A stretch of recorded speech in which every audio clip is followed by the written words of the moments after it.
Welcome to this episode of More Than Just a Score. We hope you're enjoying the FIFA World Cup as it plays out across North America. If you haven't checked out our 6-part series on the World Cup, feel free to do so and like and subscribe to the channel. In this episode, though, we shift from world football to the American brand of football and look at one of the most legendary figures in the sport. We thank Ditka and God for all they have provided. Long before he became one of the most recognizable faces in the gridiron game, Mike Ditka was just a kid growing up in the hard-working steel town culture of Western Pennsylvania. His story is not just a football story. It's a story about ambition, toughness, loyalty, and a lifelong connection to the game that would help define him. Michael Keller Ditka was born on October 18th, 1939 in Carnegie, Pennsylvania, and was raised in nearby Aliquippa. The region was built on the back of steel mills, coal mines, and long hours of hard labor. Families worked tough jobs, and children learned early that nothing in life would come easy. Ditka's father worked in the steel industry, and the values of discipline, resilience, and accountability became part of the young boy's character. According to biographical accounts and the Pro Football Hall of Fame, Ditka's Western Pennsylvania roots helped shape the fierce, direct personality that followed him for the rest of his life. Aliquippa was known for producing athletes, but it was also a place where opportunities could be limited. For many young people, sports represented a pathway to something bigger. Ditka excelled at football, basketball, and baseball. He was physically gifted, but more importantly, he possessed an intense competitive streak. Coaches quickly learned that he hated losing more than he enjoyed winning.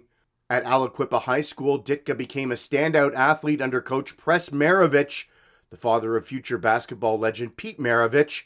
Football captured Ditka's imagination most completely. He played with a combination of skill and physicality that allowed him to stand out from many of his peers. College recruiters noticed too. Notre Dame, Penn State, and Pitt all showed interest, but Ditka ultimately chose the University of Pittsburgh. His decision would prove pivotal. Pitt was close enough to home for family support, while also offering an opportunity to develop as a football player at the highest collegiate level. Initially, Ditka considered becoming a dentist.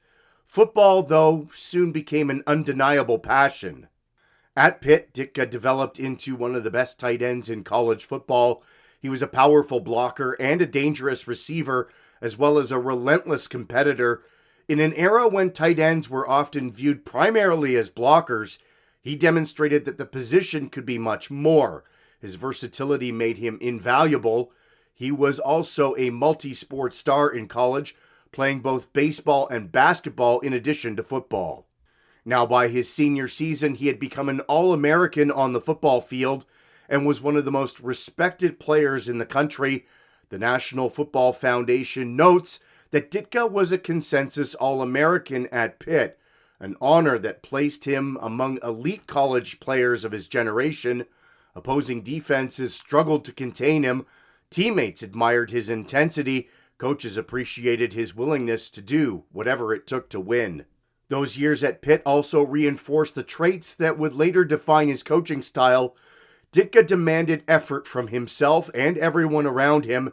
He expected accountability. Excuses held little value in his world. If a mistake was made, it had to be corrected immediately. Those expectations could sometimes make him difficult to play with or work for, but they also inspired those who shared his determination.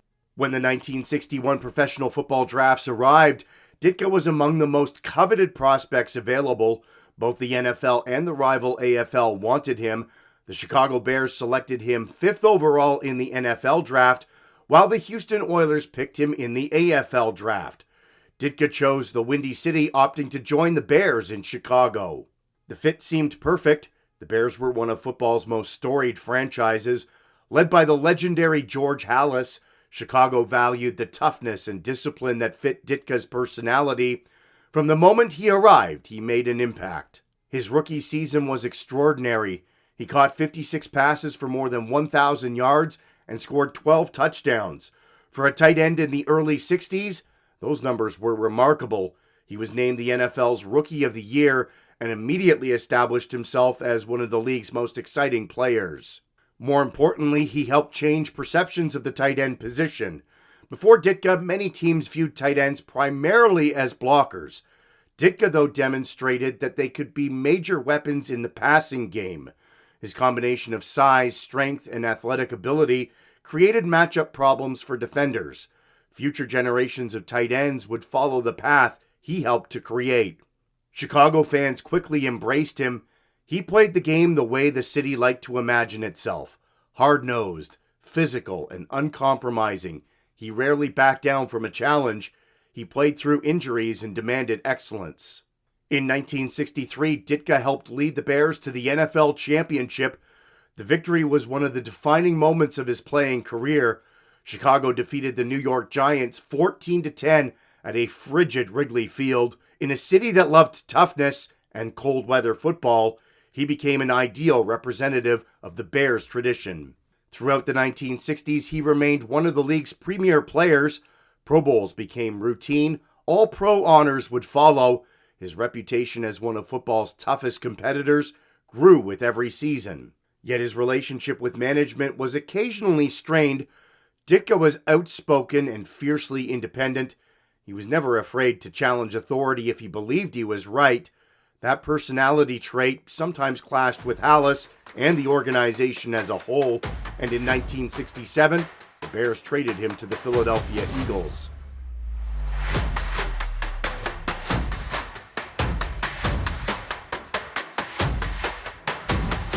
The move to Philly disappointed Ditka. He'd hoped to remain in Chicago, and Philadelphia never quite felt like home. The Eagles struggled, and Ditka's years there lacked the success that he had enjoyed with the Bears. After 2 seasons, another opportunity emerged. The Dallas Cowboys acquired him, bringing him to one of the NFL's rising powers. Under coach Tom Landry, Dallas became a consistent contender. Though Ditka was no longer the young rising star who had revolutionized the tight end position, he still had a lot to offer. His years in Dallas provided a fitting conclusion to his playing career. Surrounded by talented teammates and a championship-caliber organization, Ditka embraced a veteran leadership role. He helped guide younger players and contributed both on and off the field. The crowning moment came during the 1971 season, which ended with a victory in Super Bowl VI.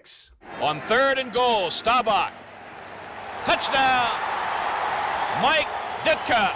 Ditka caught a touchdown pass from the legendary quarterback Roger Staubach in the 24-3 beatdown of the Dolphins. When he retired following the 1972 season, his resume was exceptional.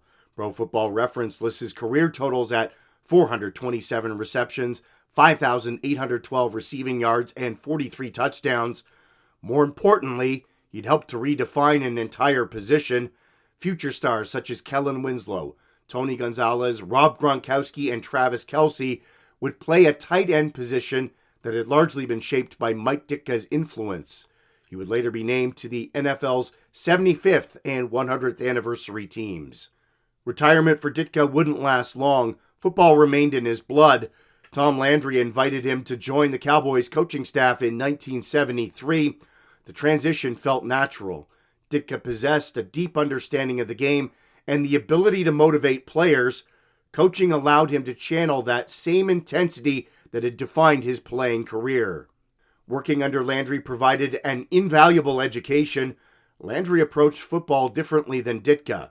He was calm, methodical, and analytical. Ditka was the counterbalance, emotional, fiery, and instinctive. Observing Landry helped broaden his perspective. He saw how a coach could build structure, delegate responsibility, and manage a team over the long grind of an NFL season. During nearly a decade as an assistant coach in Dallas, Ditka learned the complexities of game planning, roster management, and leadership. He also experienced success. The Cowboys remained among the league's elite teams and won another Super Bowl with him on staff. Those years gave him credibility beyond his playing fame. He was no longer just Iron Mike, the great tight end. He was becoming Mike Ditka, the coach. By the early 80s, he was ready to take the next step. During his time as an assistant, Ditka would write a letter to his former coach and Bears owner George Halas. In that letter, he sought to mend fences with the organization after leaving under acrimonious conditions. He also let it be known that one day he'd like to return to Chicago as head coach when the time was right. In 1982, Alice took Ditka up on the offer and brought him back to Soldier Field as head coach of the Bears.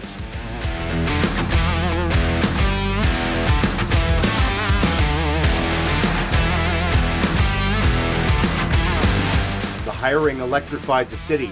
Chicago remembered Ditka as a player. Fans loved his toughness and grit. They believed he embodied everything the franchise represented. Now he had returned to restore the Bears to prominence. The early years, though, were challenging. Rebuilding a franchise takes time, yet Ditka quickly established a culture based on discipline, accountability, and physical football. Players understood exactly what he expected. His personality dominated every room he entered. Practices were intense, and standards were high. Some players thrived in that environment, while others struggled, but nobody questioned his commitment. The roster gradually improved. The Bears assembled a remarkable collection of talent, including Walter Payton, Mike Singletary, Steve McMichael, and quarterback Jim McMahon. Defensive coordinator Buddy Ryan constructed the Monsters of the Midway, one of the greatest defenses in football history. The relationship between Ditka and Ryan became one of the most fascinating dynamics in NFL history. Both men were brilliant in their own ways, and both believed deeply in their methods. Ryan's defense was aggressive, intimidating, and inventive.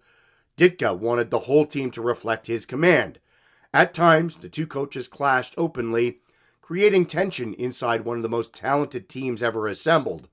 Yet that same tension also reflected the intensity that made the Bears so dangerous. They weren't calm. They weren't polished. They were powerful, emotional, and built to overwhelm opponents. By 1985, everything came together. The '85 Bears became a cultural phenomenon. They were dominant, charismatic, and unforgettable. Their defense overwhelmed opponents. Their confidence was full of swagger. We are the Bears, shuffling through, shuffling on down, doing it for you. We're so bad, we know we're good, blowing your mind like we knew we would. You know we're just strutting for fun, strutting our stuff for everyone. We're not here to start no trouble, we're just here to do the Super Bowl shuffle. The Super Bowl shuffle transformed them into national celebrities, and at the center stood Ditka. His confrontations with reporters, sideline outbursts, and larger-than-life personality made him one of the most recognizable coaches in America. Yet beneath the theatrics was an exceptional football mind, capable of maximizing a talented roster. Chicago finished the regular season 15-1. The playoffs were even more impressive. The Bears shut out both the Giants and Rams before demolishing the New England Patriots in Super Bowl 20. The refrigerator, he's the lone setback now, and it's all disguised. McMahon rolls in a somersault 6, and the Bears lead 29-3. Well, just like those hot players in Las Vegas, the Bears keep rolling those 7s all day long. For Chicago fans, it remains one of the most cherished seasons in the city's storied sporting history. For Ditka, it was validation. He'd won a championship as a player, as an assistant coach, and now he had reached the summit as a head coach. The achievement placed him in rare company and secured his place among football legends. He was also named Coach of the Year for the 1985 season.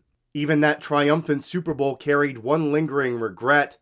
Walter Payton, the beloved running back who had carried the franchise through difficult years, didn't score a touchdown in Super Bowl 20. Ditka later acknowledged that not getting Payton into the end zone was one of the great regrets of his career. It didn't change the victory, but it added a human note to an otherwise overwhelming performance. Great teams still have complicated memories. Success, however, often brings new challenges. The Bears remained competitive for years after the Super Bowl victory, but they never returned to the top of the mountain. Injuries, roster changes, and organizational conflicts complicated matters. Despite those tensions, Chicago remained one of the NFL's strongest franchises throughout much of the 1980s.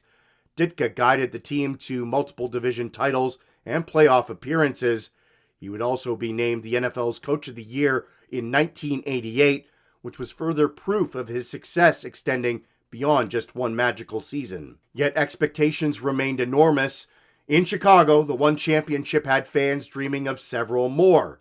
When additional Super Bowl appearances failed to materialize, criticism increased.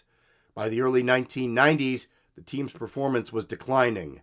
Following the 1992 season, the Bears fired Ditka. For many Chicago fans, the decision was emotional. He had become more than a coach. He was a symbol of the city itself. His departure marked the end of an era. Ditka's departure from Chicago was one door closing, but another one quickly opened. His fiery personality translated naturally to television. Viewers enjoyed his blunt opinions, humor, and willingness to speak candidly.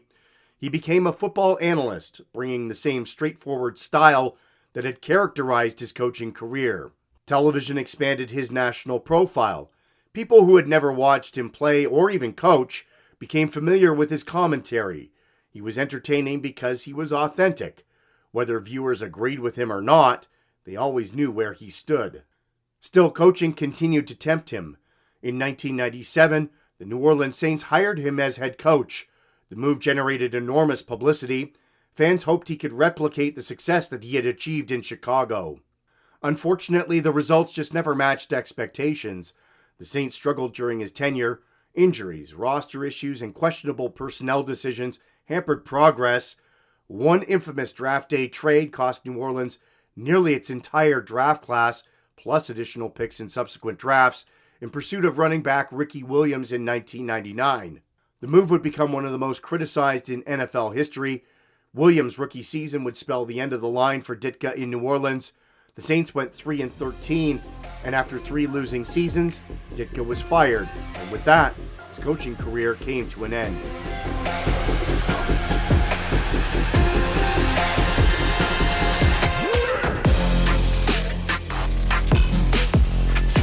Outside of football, Ditka developed a substantial business and charitable presence. He became involved in restaurant ventures, particularly in Chicago, where his name carried enormous recognition.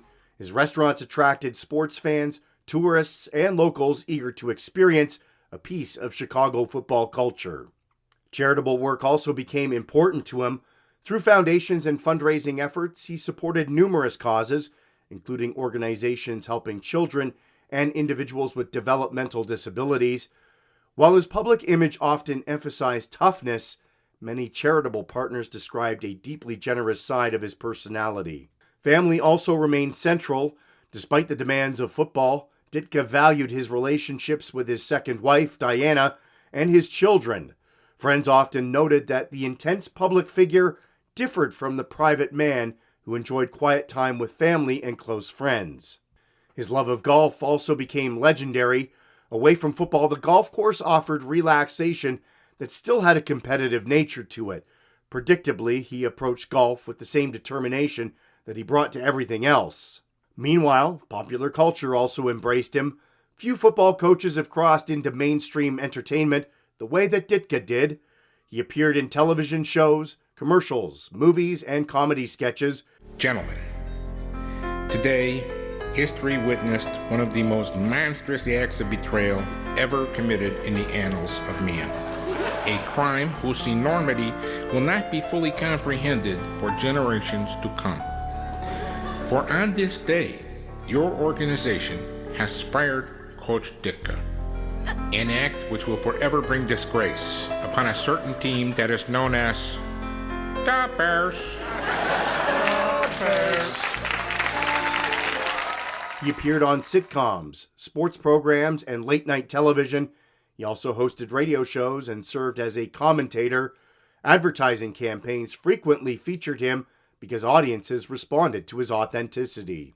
Whether acting seriously or parodying himself, Ditka understood that his larger-than-life reputation had become part of American sports and entertainment culture. In many ways, he became something larger than a football coach. He became a brand. Yet unlike many celebrity brands, Ditka's image remained rooted in genuine accomplishments.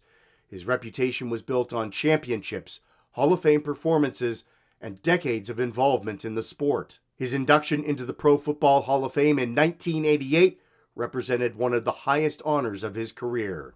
In life, many men have talent, but talent in itself is no accomplishment. Excellence in football and excellence in life is bred when men recognize their opportunities and then pursue them with a passion. He became the first pure tight end to be inducted into the Hall. The recognition acknowledged not only his individual achievements, but also his role in transforming the tight end position. Life after football brought its own challenges. Aging carried with it health concerns, and the physical toll of decades in the sport became realities. Ditka suffered a minor stroke in 2012 and his second heart attack in 2018, 30 years after suffering his first heart attack in 1988 while he was still head coach of the Chicago Bears. Despite the health concerns, he still continued to make appearances, give interviews, and remained connected to the game. Chicago remained especially important to him. Although born in Pennsylvania, Ditka repeatedly expressed that Chicago felt like home. The city embraced him as one of its own, and he returned that loyalty.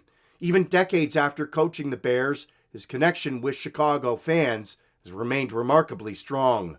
In 2013, the Bears retired his number 89, a tribute that connected every chapter of his Chicago life: the young tight end, the championship player, the fiery coach, and the enduring civic symbol. For many fans, that ceremony was not just a jersey retirement, it was a chance to express gratitude to a man who had played such a large role in Chicago's football legacy. In later years, Ditka also became more reflective about football itself. The man who had built his identity on toughness acknowledged that the sport carried real risks. He spoke about the physical cost of the game and the toll that it could take on players long after the cheering stopped. Those comments didn't erase his love for football. Instead, they revealed a more complicated perspective from someone who had given his life to the sport and understood both its rewards and its dangers. That broader legacy is why his story still works for a general audience. Ditka's career connects several different eras of the NFL: the black and white world of Halas and Lombardi, the polished machine of Landry's Cowboys, the personality-driven explosion of the 1980s Bears, and the television age that turned former coaches into weekly living room companions. He was never simply watching the league change from a distance. Again and again, he was standing near the center of the change, arguing, teaching, performing, and competing in a way that made people pay attention. Mike Ditka occupies a unique place in football history. He was a revolutionary player who changed the tight end position. He was a championship coach who led one of the greatest teams ever assembled.